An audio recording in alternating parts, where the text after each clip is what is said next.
Ladies and gentlemen, welcome to the Extraordinary Family Life Podcast. I got to make sure which podcast I'm doing here. Not to be the man. Not to be the man. This is be the woman and the man. Thanks for being here, you guys. Thanks for listening. We want to sincerely honor you and praise you and give you total kudos for the good things you're doing. I hope you celebrate that. Most people don't celebrate enough. They're constantly looking at their weaknesses, where they're coming up short. So even if they do something well, they're like, yeah, but I'm still not doing that.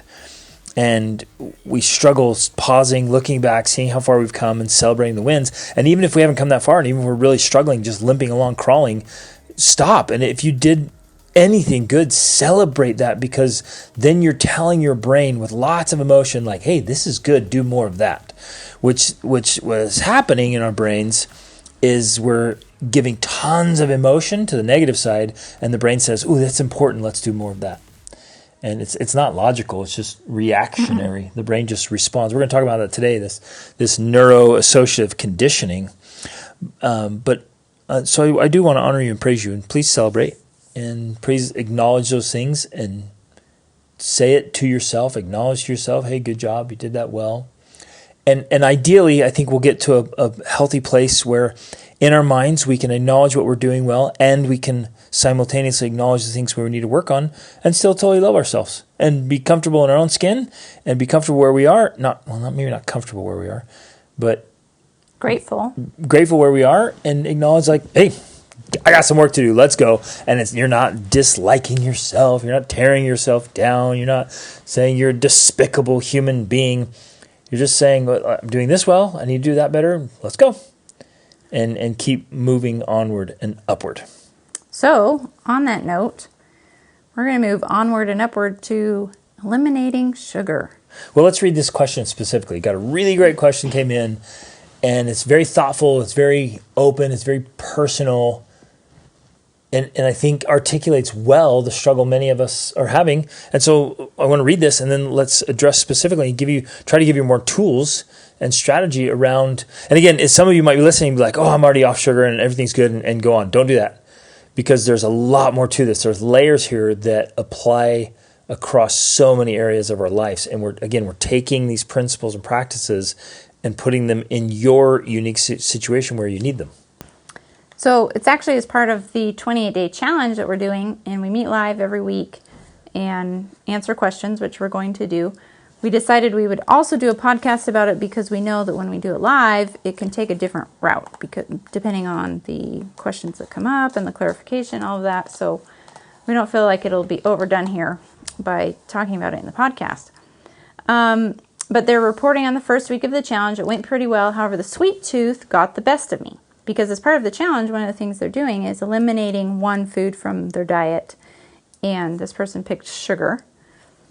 I don't drink soda. I haven't had a donut in 2 years. Those are out. Okay, let's stop there. Well, man, there's already so much I want to hit. Okay. So, number one, fantastic. Just totally get rid of soda. And I'd say that for all of you, cut soda. It is just liquid poison. And I know it's like, oh, it's a little extreme. You're a little hardcore. Just try it. Trust me. Just say, okay, I'm going a full month without soda. And the first couple of days, it'll get to you, especially if they're caffeinated and you've kind of been dependent on them, or your body gets addicted to them. Cut out soda. Do yourself a gigantic favor. Just remove that from your life and from your family's life. So it's super good.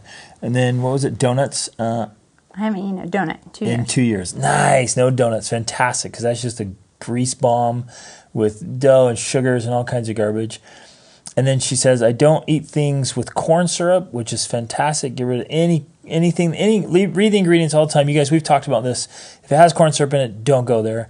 Mostly use olive and coconut oil. I think the absolute best thing we use is butter and ghee and tallow. Those are the absolute best. And then coconut oil, which is excellent, and then olive oil, in that order. I want to jump back to the very top. So it was going well. The sweet tooth got the best of me. So that's a really interesting statement, and I've been guilty of using it too. But now I've realized, like, wait a minute, that's a form of victimism. There's no such thing as a sweet tooth. Like, it's not like one of your teeth is the dominating. like, oh, it's the sweet tooth, and it's like controlling your brain and your life. There's a tooth in there. So, but And I it's know a form. we all use we that. We all totally say use it. I that, did and too. I'm like, oh man, we know kid, what that you have a sweet tooth, don't you? means. I'm like, but it's wrong. And actually, we need to be more responsible with our language. So if I'm being very responsible with my language, I'm not going to say that anymore, because there's no such thing. And when we talk about things that actually don't exist, like getting on the wrong side of your bed, that there's no such thing as the wrong side of the bed. But we personify something, or we're attaching culpability and responsibility to something that doesn't exist. It's a really weird, subtle form of victimism. Well, it's a subtle form of blame and of eliminating personal responsibility. Exactly. Because it's more painful to say, I messed up or I was weak, than to say, oh, it's kind of the idea of personifying. You're taking it from yourself to something else. It is subtle. It's really subtle, and it's almost subconscious, but it's like, the sweet tooth got the best of me. No. Something else was going on inside of you. And again, you have control of you. You're not a victim here. And I'm not talking specifically to this woman. I'm talking to you and me and all of us. You are in control of you. You don't have a tooth that somehow takes over and controls you and dominates you. So if we're just being super responsible with our language and our words, we say, no, I was feeling a real temptation to eat sugar after a few days without it. That's responsible language, and we can address that. Well, and I think, because what we're trying to do is point out a mindset that's very key in creating lasting change, which at the end of her question is what she's saying. She wants to create lasting change. This is one of the key mindsets that helps us to do that. Because when we accept 100% personal responsibility and don't subtly blame other things, again, subconsciously, we're not saying this is a conscious thing that's going on, it's subconscious, but when you take on that responsibility, you then have the power to actually do something about it. And you start to have a lot more awareness. Because I know for me, when you're trying to change something like eliminating sugar from your diet, which is a big deal, it's a big thing, it requires a lot of awareness. And some of that awareness means looking at, why are you eating sugar? And some of the reasons that we're eating sugar are mental, emotional, social, spiritual, right? Like we have to be aware of what's causing those things, and that gives us more power rather than, oh, it's just my sweet tooth. If you recognize that you are eating sugar when you're stressed, or when your kids do something, or when this happens or that, like you get very specific, then that's actually when you have power to change. Because you can now do something about those things instead of just saying, oh, it's a sweet tooth. See how that's a lot more generic? It's a lot more generic to just say, oh, it's a sweet tooth, and it's all blamed on the sweet tooth, instead of, well, it happens when these certain conditions occur, or when I am, I'm overwhelmed, or when this happens. So there's more specificity, which gives you more power, which then allows you to actually create real change. So by changing the wording, it's a technique to move from the subconscious to the conscious. Yes. So exactly. I love what you just framed there. So I'm going to say, instead of saying, oh man, I got a sweet tooth and it just got me, we're going to stop saying that, be responsible, and we're going to move away from that and go, I'm feeling really like my mind, it's either my mind or my body, because it can be psychological or physiological, is craving something sweet. That gives us responsibility. Yes. That gives us power, because now we can address it. But if I'm like, man, I just have a sweet tooth, then you just think, what can I do about that except eat sweets? Yeah, I just have a sweet tooth. Right. Or I have to use insane amounts of willpower to overcome that flaw or weakness, right? Which is another... It's like something I have, it's just this part of me, and now I just got to exercise all this self-control, self-discipline. Which is another reason why people are often failing when they're trying to create a change like this, is that they're trying to use willpower to do it instead of actual strategies that work. When you use awareness, when you use environment design, when you take responsibility for your thoughts and your actions, that's a lot easier to create change than it is to have willpower. Because the fascinating thing about willpower is that willpower is actually a resource that can be used up. Now, it's renewable, but you actually only have a limited amount of willpower. And you can use it up through the day. And so by the end of the day, you're out of willpower, and now you're trying to rely on willpower to not succumb to your sweet tooth. That just doesn't work. You've run out of gas. Especially if, again, believing you have a sweet tooth, not like, oh, you do have one and good luck with that, because now you're tired. Right? Yes, exactly. But I guess the point is, like, you can't just rely on willpower to try to make this change here. You have to use other strategies, because willpower, you run out of it, and then you're in trouble if that's your only course of action. Yeah. So we can dive into, actually, I'll just touch on it really quickly. The reason we feel like we have a sweet tooth, or we feel like, man, gosh, I'm really craving sweets, is, well, there's many reasons. Well, let me read this first, and then I think I know where you're going, hopefully. Well, I was going to touch on the physiology of it. Well, right, I think this applies here, because she says, every time I decide no more sugar, so she decides I'm not going to do any more sugar, I can almost feel my brain go into panic mode. Boom. Yeah, that's important. And it's like a wave. Psychology. Right. It's like and it's psychology and physiology there, I think. Yep. It's like a wave of dessert ideas come in, and the ability to resist, which is your willpower, seems impaired. I want to lose weight, but it feels like Mount Everest is in front of me. Okay. This is so good. Yeah. I love that you articulated this. Like you put your experience into words here, in your own words, and so we can relate to it and go, oh, okay, yeah, I've experienced that too. I can relate. And this is super, super powerful. So your brain goes into panic mode, which is really awesome. The brain does that. Especially, I like to refer to that as the survival brain. The survival brain panics. And what's interesting, you guys, it doesn't panic because it wants what's best for you. It panics because it has a modus operandi. It just has a way of doing things. It has been conditioned. It has been trained to do things a certain way. And when you change it up or shift it or do whatever, it and then the body, kind of as a cascade effect, goes, whoa! We need to get back to what we know. We've got to get back to the status quo. The survival brain loves status quo, even if it's not healthy, even if it's not good, if it's not in your best benefit. It loves status quo. So it's been conditioned to be there, and you say, I'm not doing it, and it goes, no, we've got to remedy this. And so it literally starts generating ideas to get back to status quo, and it starts cranking out recipes for desserts.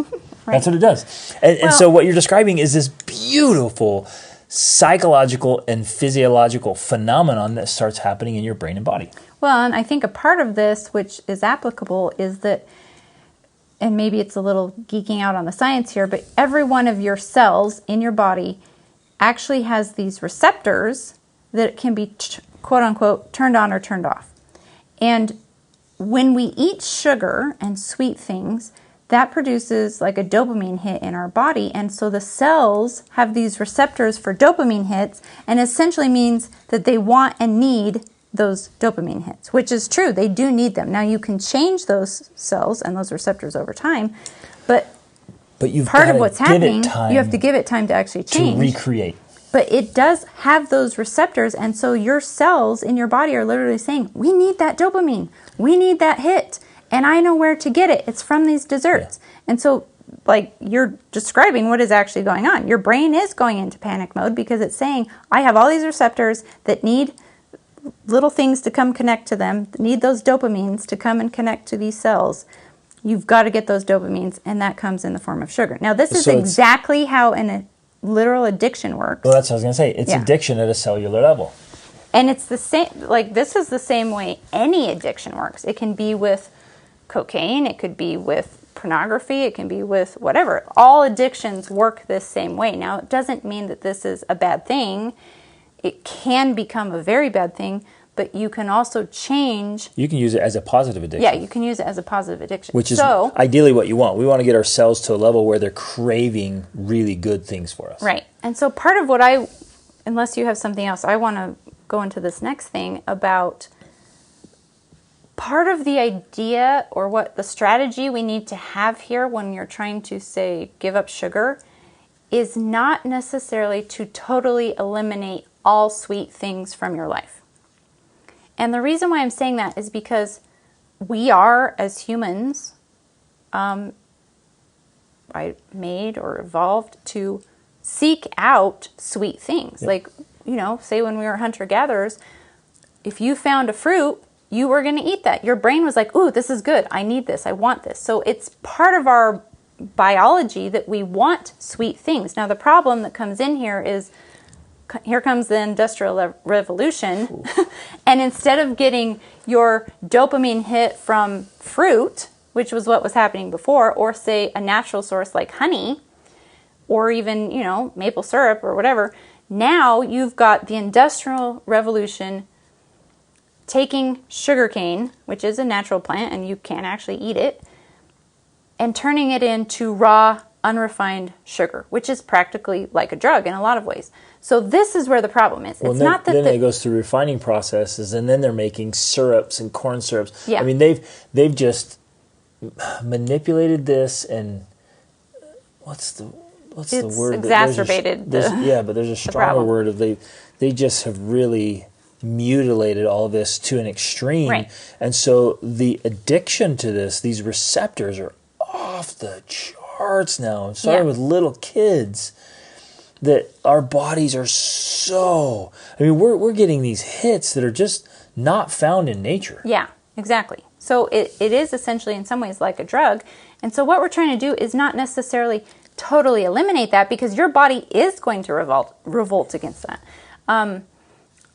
For one, here's a quick example from my own life.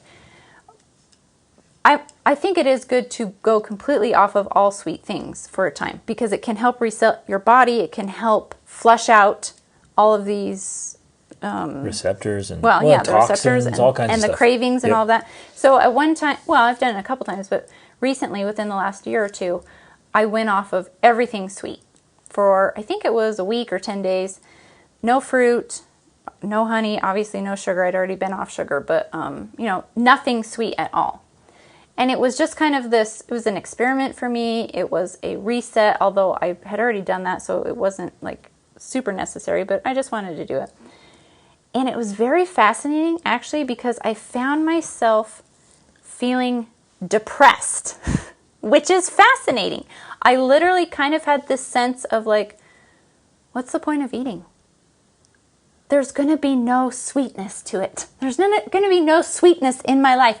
So it was very strange, and like I was aware of how I was feeling. That's what I'm saying. It's so cool, because if you go into it with awareness, you're just observing what the tricks your brain plays on you, what your body starts, and you're an observer of yourself, and you're like, wow, my brain's telling me, what's the point? Exactly. It's so sad. It's playing all these games, and you're just sitting there watching it and say, this is interesting. Yeah, this is very fascinating. And watch it. It's so, you learn a lot about yourself and about the body and about all kinds of things. But so my takeaway from it was, it's not my goal to eliminate all sweet things from my life. That's not the point. I wouldn't say that's even healthy, but that too. Like I don't think it's healthy, because I think our bodies are, back to this idea, like we're evolved, we're biologically created to want to have sweet things in our life. And that's okay. That's kind of the point, is that's okay.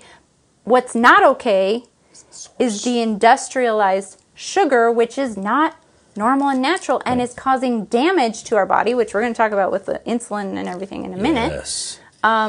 Where there's a scale of all this. Yeah. There's actually a really cool glucose scale. And there's a glycemic index, which is helpful. There's a glycemic load index, which is even more helpful. Which you can give a little bit more information about that if you want in a minute. But, okay. But so the idea, dear. yes, dear. Sorry, I'm just like, wait, I want to finish this thought for a minute.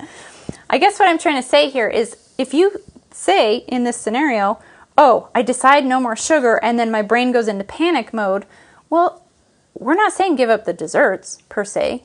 We're saying find healthy replacements. In fact, that's the key to success. Exactly. Before you say no sugar, you strategically set up a system so you don't sabotage your success. Exactly. You say, I know I'm going to crave some sweet things. Let's line up some healthy replacements.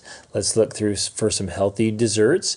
Let's get some good things like raw honey, and let's maple get syrup. A bunch of fruit and some maple syrup, and let's set some parameters and some systems in place. So then when you go, okay, no sugar, and the body goes, then you're like, hey, I'll just put some honey here in some organic, unsweetened Greek yogurt with some strawberries and blueberries. Boom! That's amazing, right? Right.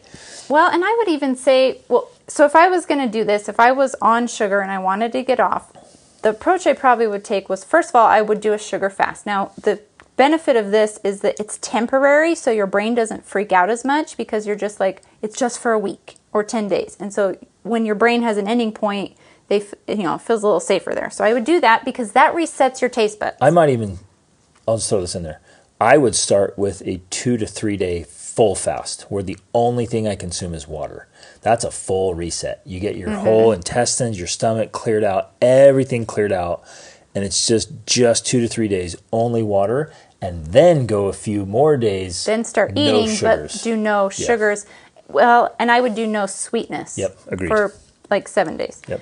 Just because you're literally resetting your taste buds. Because I think we all know this, but we don't realize how badly we have it when you're used to eating very sweet things and then you go to eat some strawberries and you think, oh, these aren't even sweet. They need like sugar. And we kind of laugh about it because we see it happen all the time. And I don't laugh anymore. I cringe. People put sugar all over sweet fruit. I'm like, what? And the reason they do that is because their taste buds have been warped by the intense amounts of industrialized sugar. So by going off all sweetness, then you're kind of resetting your taste buds so that things that currently seem less sweet to you now seem sweeter because you've gone without. Go 7 days without sweets and then have a strawberry. And you'll be like, dang! Or a raspberry, a grape. A grape will blow your mind. Like you'll get that huge sensation. And you're like, this is amazing. And so then you'll get the hit you're kind of going after. You can get it from very healthy grapes sources. like are candy to me. They are so sweet. They are so sweet. You can only have a few of them. You're like, man, that's a bit much. So I would do that. And then probably if I was leveling into this, I wouldn't even necessarily give up the desserts I was used to. I would find a way to make them with honey or maple syrup instead of sugar. Yeah. That would be a step I would take. And then from there I would kind of, I would keep ratcheting that up and improving it to where my desserts are now different, much healthier things. But even making homemade ice cream is a great source. If you can make it with, we love to make it with honey or, making your own desserts like that is a fantastic way to still satisfy the desires of the brain and the body, but not with this unnatural source, which is basically processed sugar. And you could even make an argument for using something like erythritol, which is sugar alcohol and doesn't spike your blood sugar or the problems there, or even like a monk fruit. And you could also make an argument for drastically less sugars or sweeteners than what recipes call for. Most recipes in the United States call for stupid amounts of sweetener, and we do a quarter of what's called for. Especially, when we were making a transition, before we fully gave up sugar, that's what we would do. We would always cut the sugar that called for in half, especially because we had lived in Europe as well, and desserts in Europe are just less sweet, and that's what. And when you get your body reset, you come over, you're like, ooh, this is sweet, it's wonderful. But when you come from a U.S. diet to European dessert, you're like, most Americans it's not even dessert. Their desserts aren't very good. I'm like, these are some of the best on the planet. Right. So you can start by, that's another strategy. You can start just by reducing the amount of sugar in the desserts you make. That's one way. Or just simply replacing it, and nowadays it's so easy because everybody's experimenting with all these things. So you just, whatever your favorite dessert is, type it up, made with honey, right? Honey instead of sugar, and you'll find recipes. So that would be the approach I would take. but you want to talk about insulin. I'll go into a little bit of that, and then I want to hit some other things in the Okay. question. So I read this phenomenal book. I think I mentioned already. It's Why We Get Sick by Bickman. Phenomenal. Talks about insulin resistance and how our body processes glucose, and it talks about the effect of fructose. And here's one, and there's a whole scale, you guys. So, a spoonful of refined white sugar is just terrible. And you go up the scale from there. And again, honey will have that effect too on that, and as will maple syrup. But they're pure sources. So even a spoonful of raw honey in the afternoon when you're kind of feeling a little bit of a lag or kind of tired. But even like straight fruit juice, if you just juice it, like straight apple juice or grape juice, is terrible, when especially in reference to insulin resistance and glucose, because it's just straight fructose, where eating the fruit whole has the fibers with it and doesn't have near the effect. And what's interesting, what I learned in this book, is that in the morning, our bodies are really susceptible to that. So a bagel with a glass of orange juice is a train wreck to your health in the morning. Well, and that seems like a healthy breakfast. It's really not. Right. It's actually really, really bad. So the better thing to do is have a very late breakfast or skip breakfast and get lots of water in there. But then go into things that aren't going to spike that at all with fructose or the sugars. So again, there's little strategies like this as you go along that are going to help a ton. And the reason why, because, she says in here, I want to lose weight, and that's definitely a great goal. But for us, the even bigger picture goal is the long-term health and wellness. Because the reality is the weight is just a symptom of the future potential for disease. Yep, that's all it is. Extra weight just means you have the potential to have one of these diseases down the road. Heart disease, diabetes. And it's also just a symptom that something's off. Right. Because when the body's just operating as it should be, it's going to be at its own ideal weight. So if you're overweight from your ideal body frame and type and whatever, it's just saying, hey, something's off here. You're either eating the wrong things, or you're eating too much, or even in some cases you're holding on to something mentally and emotionally. Mm-hmm. You're that's kind of holding another on to level weight. there. Yeah. But the point being from this book that Greg is referencing is that most of those problems, if not all of them, are caused by insulin resistance, which is ultimately affected by glycemic load and what was the other one? Just the index. Yeah. If the food is high glycemic, so like something like, okay, let's just pick, even it seems healthy, apple juice, right? That seems healthy, but man, that's just crazy It's like high. eating a whole bunch of apples. Well, but without the fiber. Without the fiber. So even your body, apples, that's just not normal for your body. Right. So an apple is way better than apple juice, but then even an apple is not that great. It's still good. We eat apples here. But you go down to watermelon, right? Now, watermelon is high on the glycemic index, but it's actually really low on the glycemic load. And again, he'll go into this. It's really cool. It's fascinating. You should go through the book because it helps you understand your whole body and why all these problems are popping up. But then you eat that, right? And so you get watermelon's super sweet, man. If I have I was going to say a sweet tooth. If I have a cravings for sweet, wow, watermelon's awesome. That is a really great solution because it's hydrating. It's boom, and it actually is high in the glycemic index, right? So it's like, well, this spike of sugars, so to speak, but the overall glycemic load is very low. So I can pound a whole bunch of watermelon, and assuage that sweet craving, but I haven't wrecked my insulin or my body. So that's a great way to respond to that. So she continues here, and this is important because she's talking about improving the environment, which is one of the things we really emphasize in the 28-day challenge, and that's the idea of environment design. But obviously, it's challenging to... Environment design just means you set up your environment so you're not tempted to do the thing that you've committed to not do. Like, for example, eat sweets. But if you have a family and a spouse I got to tell a and story children. Because when we did the 28-day challenge before, we did the same thing. Said, hey, the easiest way to not eat sweets is to remove the sweets from your home. And we had this awesome lady in the group with us, and she lived in like rural Alaska. And I think it was Oreos she loved. She had cookies or Oreos or something. So I'm like, just eliminate, get it out of the house. And so she did. And so then she was having this craving one day, like, oh my gosh, this is insane. I got to have it. So she's like, that's it. I'm getting in the car. She gets in the car. She starts driving to town, but it was like a 20 or 30 minute drive. And she starts driving. She's like, what am I doing? Like, this is so retarded. I'm going to drive like 40 minutes or 60 minutes to go get cookies. No. And she turned around and went back, right? And I'm like, yes, that was awesome. Make it hard, you guys. Make it harder to violate your standards and make it easy to keep them. So Yes. that's what you're doing with your environment. So that's the premise behind environment design. Well, she's saying the rest of the family... I want to rant here on this one, so read this sentence. Okay. Rant warning. The rest of the family is not ready or willing to go drastic. Did you want me to keep going? No, this is where I want to rant right here. Whoa! So when I read this, I was like, okay, totally makes sense. And then the other side of me is like, are you kidding me? Like, you... And I know this awesome woman, and I'm speaking to all of you. So I say this with love. Who is running your house, man? Who's in charge? You, gentlemen, you are the king in your kingdom.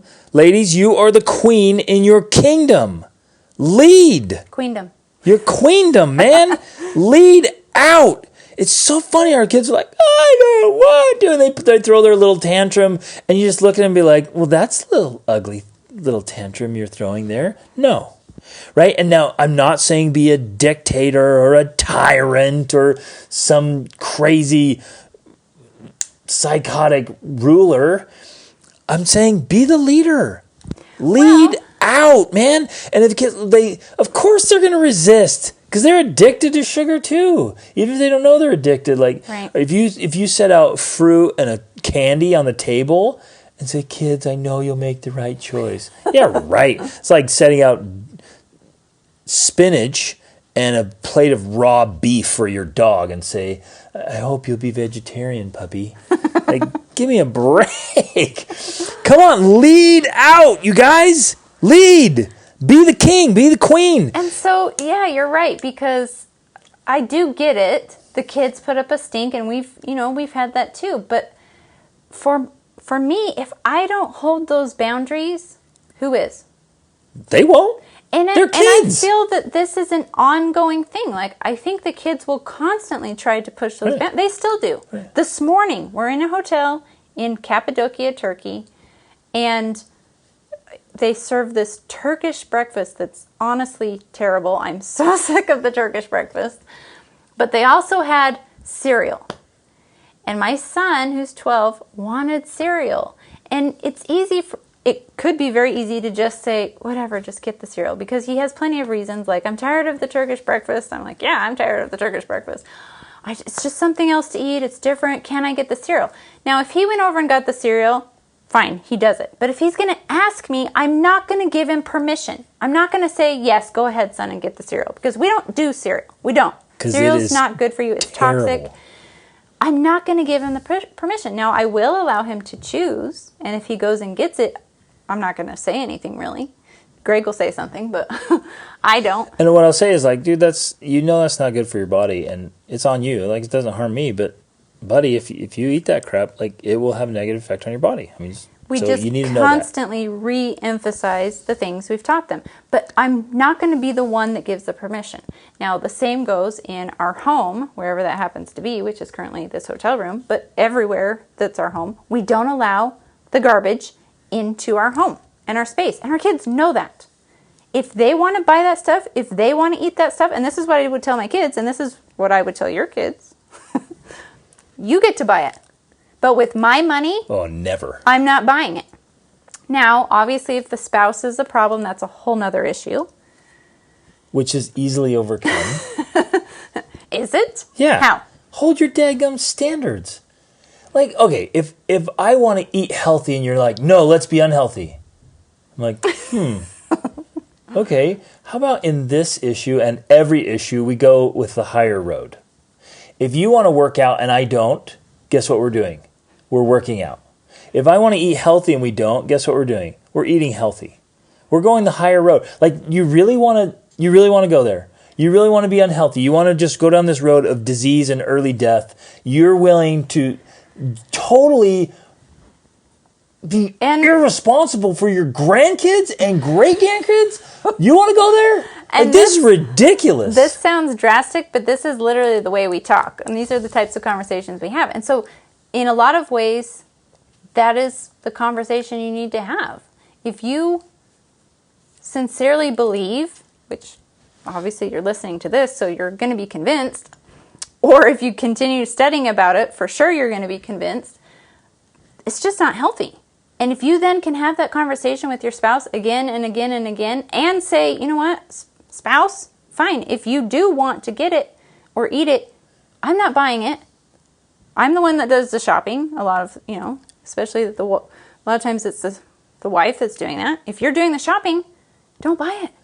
And then have the conversation saying, this isn't good. I want to be there for our grandkids. I want to be healthy. I want to be able to run and play and be active and not end up with diabetes or heart disease or all of this. I care about us. I care about our future. This is what matters to me, and this is what we need to change. Yes, and it means so much to me. And ladies play that card like, I want to lose weight. I want to be sexy. I want to look better. I want to be attractive way into our old age so we can still be getting it on. Let's like, I don't know any man that'd be like, nah, I'm gonna go buy some donuts.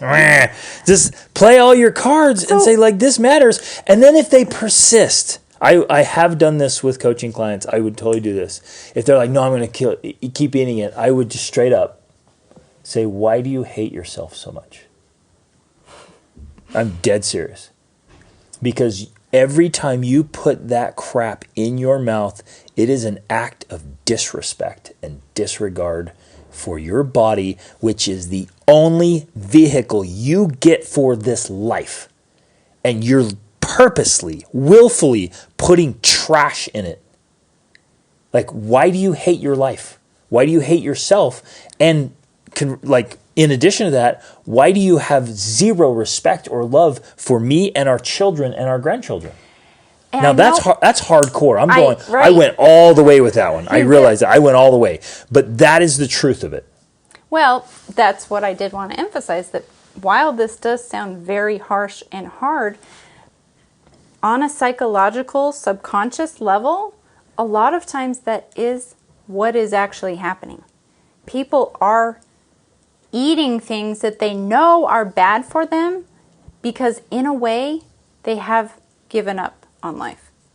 It might be in a small way. Maybe they just feel like they've lost a dream, or they're not the person they wanted to be. I hate my job. Or they hate their stress. job. So I stop at 7-Eleven and I get It's their way of coping. It's their way of making it through, of buffering. And so on a psychological level, that is actually true. There is some disgust of their life that's causing them to want to intentionally partake of things that are damaging to their body. And so, yeah, it seems extreme, but when you really have these types of conversations, and they're not going to be pleasant or easy, this is how you actually create the lasting change.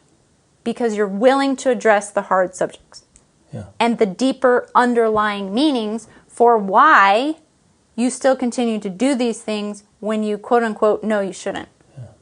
There's so many approaches to this. I mean, just take it straight up, like, animal world. Go to biology. Like, find an animal that goes around eating things that are bad for it. Just seeks it out. Like, this makes me so sick. I'm going to keep finding some of that. Like, so, it's crazy. So yeah, take lead. Back to this idea here, you can't control what other people can do, but you do have a lot more control over your environment than I think you realize or are often willing to exert. And I know from the perspective of being a mom, I like to be more, not that I'm a people pleaser, but when it comes to my kids, I'm more interested in pleasing them than, say, maybe Greg is. He's more willing to be harsh, but I've learned that I have to have those boundaries. And so when we're at the grocery store and they're like, hey, can I get this thing? No, we don't buy that. And I have to say it again. I can't even tell you how many times I've said no to the things they want to get at the grocery store, even though I've taught them. And they keep trying it until in their early teens. And then finally it clicks and they're like, I'm done. Don't get this. And then they tell their siblings, like, don't put that crap in your mouth. And then they become an advocate. It's awesome. Exactly. It is awesome. It works. It takes time. It takes consistency. It takes tons and tons and tons of repetition. But if I don't hold that boundary, who will? If I allow them to push and they push and push and push, then we all suffer. We have to be the leaders in our own homes, and we have to hold the standards and the boundaries and then actually live by them day after day after day until they can plainly see the results. Yeah. And our kids, back to the teenagers, they are noticing. They are noticing that Greg and I are in our 40s and we look great and are healthy. We have no diseases, no issues, no problems, like nothing. We have nothing wrong. And they notice that. And what's fun, I'll give a specific example. So my 17-year-old, he's almost 18 now, and he's a big kid. He's a big, strong kid. He has been for a long time. We are hitting the weights. The kid loves the weight room like nobody's business. And he's got the body of an 18-year-old boy, eats like crazy, and exercises with insanity, and he is strong, and yet I still work him. I worked him this morning. And I playfully say, like, who's your daddy, right? He goes and he's like, check this out, Dad. He throws around the weights, right? He's like, whoa. I'm like, that's great, buddy. I'm like, let me try a set. And I just smoke him. I'm like, hey, throw an extra 50 pounds on there and help me out here. You know, and I'm not boasting. I'm not putting in his face. And I can see him there processing like, holy crap, my 45-year-old dad just smoked me. And I did this morning. We were running up this hill, and I saw he was just like, he was gassing. I was too. And I'm like, I still got more in the tank. And so we kept going. He wanted to stop. I'm like, and we did stop, and I just kept going. He's like, oh. And so I can do that. I can out wrestle him. I can whoop him. Right? And these kids are tough. And I'm not saying that to boast. I'm saying I've set the example, so there's proof in the pudding. I'm telling them not to eat that crap, and they're looking at me going, right. There must be something to that. Exactly. Because he's not gassed out, fat, bald, unhealthy, like, kid, you shouldn't eat that crap so you can be like me. Like, there's proof here. So lead out, get the results, and help them. And then I'm going to say this too. Always remind them that this is on them. So don't make the decisions for them. I mean, you do when they're little. Well, and you kind of hold the standard in your home. Buying the groceries. Yeah, I don't buy them. They're not allowed in the house. If you go out and eat that crap, that's on you. But remember, you're hurting your body. It's not mine. It's not somebody else's. It's yours. So you own that. You put that in your body, it is having an effect. You may not feel it immediately. You may not sense it. But I guarantee you it's having an effect. And we'll point it out. We'll point it out we'll do the research and cancer research, and people are just dying from all this stuff. Like it'll catch up to you. It always does. Right. It always does, but it's in a lag. So keep teasing that. Say, it's your choice, but there are consequences, and that consequence will come in a lag. It may catch you, and it will catch you at some point. Do you want to have that? Right. And as I'm thinking about this, because I get it. I used to, quote, be the one that had the sweet tooth. But I think for me, when I finally was able to make a switch, was when I realized that I was actually providing an excuse for my kids to eat the sweets. Yep. Because I would eat the sweets. Yep. And it was, I had eliminated it from my home, but when I went out or whatever. And so I became the excuse. And so when I realized that it was having that generational impact on my family, that's when I tightened up the borders and the boundaries. And again, well, for me, well, for both of us, we're not talking about 100%. This is at least 80 to 90% of the time. Greg and I will still go out to nice restaurants, and especially in Europe where the desserts are less sweet, we get desserts. So we're not saying 100% you totally eliminate. But if you do this 80 to 90% of the time, you're going to have significantly better health.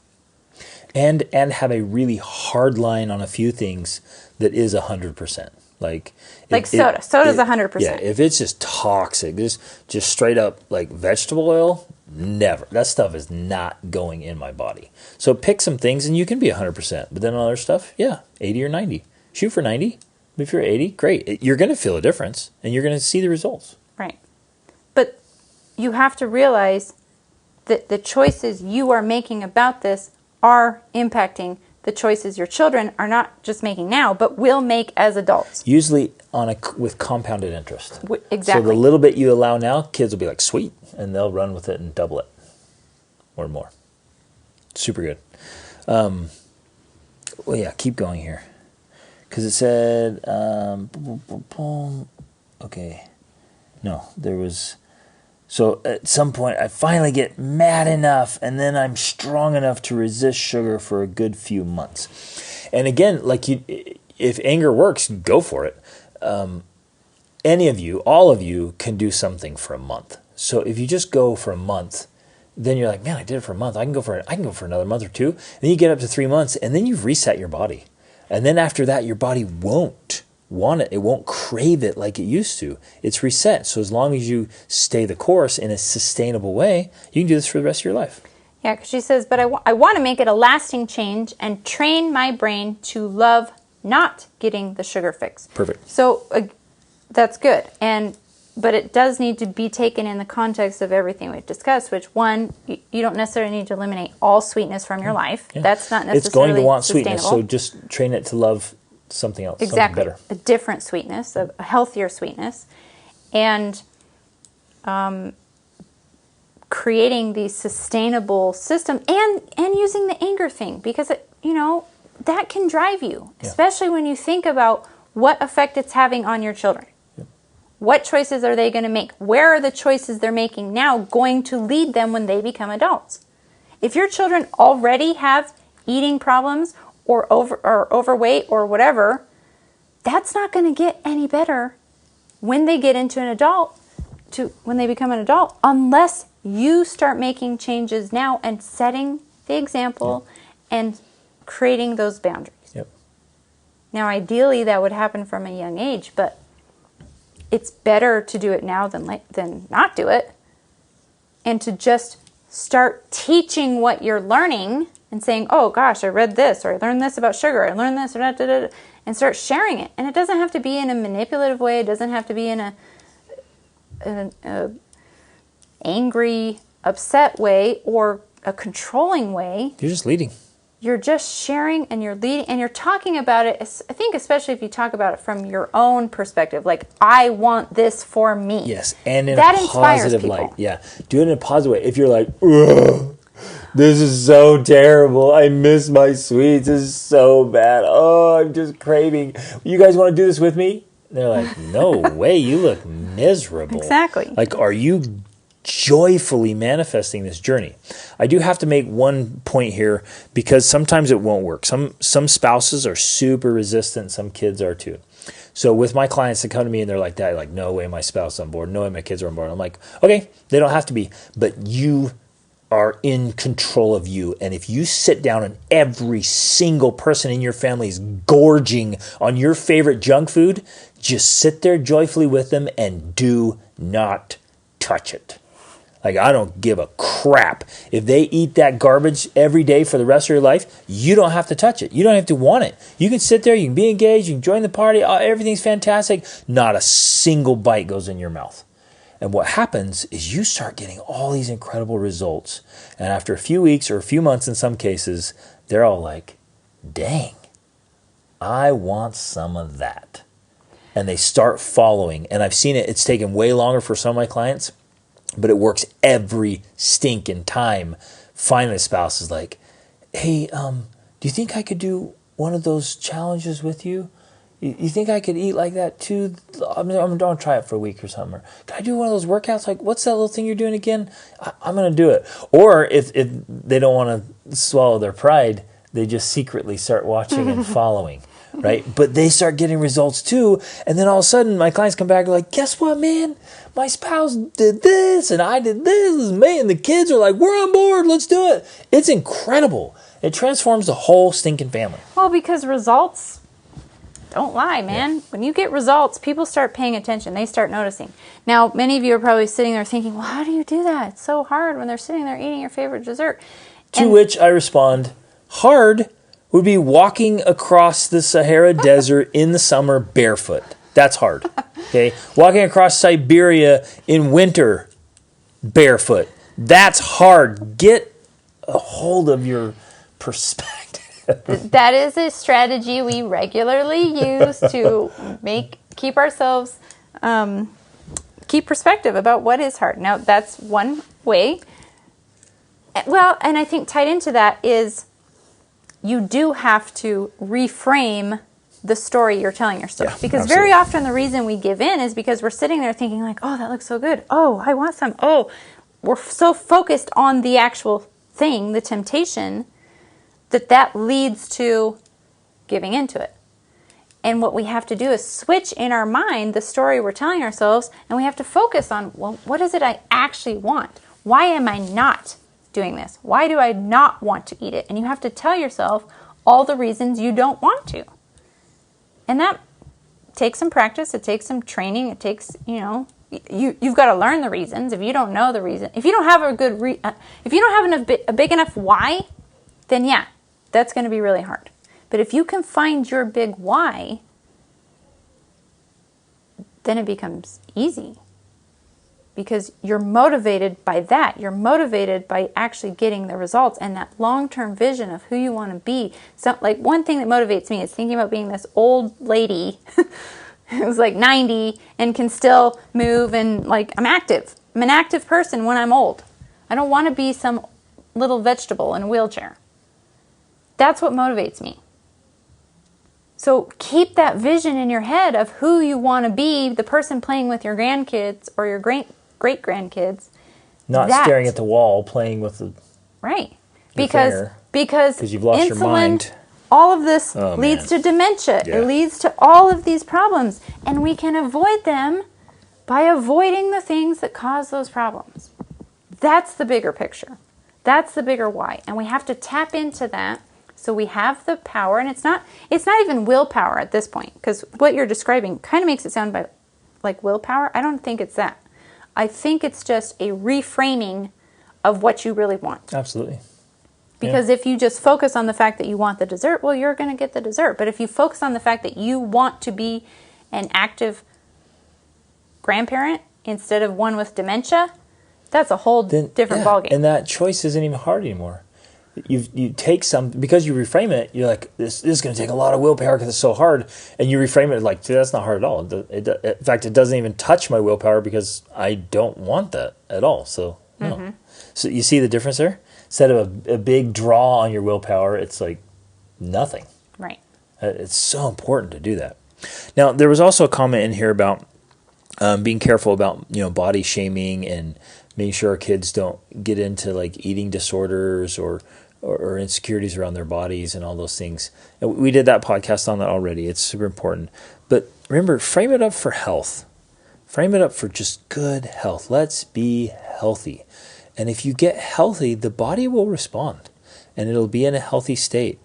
And you can just approach it by like, let's eat well and let's move our bodies. Let's exercise. Let's be active, healthy people.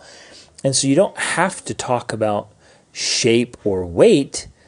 You can. That can be done in a very healthy way. We can talk to our families about, hey, let's not carry around any extra weight and let's look our best. Especially because that can be a precursor for future disease. Yeah, that's the emphasis. It's how you talk about it. But if you're like, hey, you don't look like that girl on Instagram, well, okay, even that. Because there's tons of like super fit girls on Instagram and be like, wow, that's inspiring. That's amazing. Like, she has paid a price to get ripped. Like, if you want to look like that, fantastic. Go for it. Right? But it's not, there's no shame in it. There's no like, I don't know. We did the whole podcast on it, but just approach it in a very healthy way and lead out. Be the leader. Okay. Anything else? That's it. Good. Get after it, you guys. And make it fun. Again, make it enjoyable. Make it an awesome journey. Be excited about your results. Celebrate like crazy. If one of your goals is to drop some extra weight, if you're carrying around an extra 20 pounds or whatever it is. Like every time you lose a pound, like, whoa, celebrate like crazy and keep losing until you're getting down. Celebrate if you can do 2 push-ups and you could only do 1, and you can finally do a pull-up or a sit-up or whatever it is. To start celebrating those things, get your kids involved, and you get your kids to work out with you. You get them to help you make healthy food, and you're just involving them in this whole fun, engaging journey. They're going to want to participate, and it's going to change generations of family. Really, really awesome. One of my clients, he had lost a lot of weight, and he picked up his 5-year-old and jumped on the scale, and with his 5-year-old in his arms, he weighed, with her, he weighed as much as he was when he was overweight, right? And he's like, I can't believe I was carrying around that much extra weight on my own person. And so then he got off the scale, put her on his back, and started doing push-ups, right? And he knocked out as many as he could, and then when she got off, he knocked out a bunch more. And he's just like, and they're doing push-ups with them, working out. It's like a total transformation, and it's generational. That's so awesome. So focus on what you want most and put the systems in place to make it happen. Okay, love you guys. Thanks for listening. Reach upper.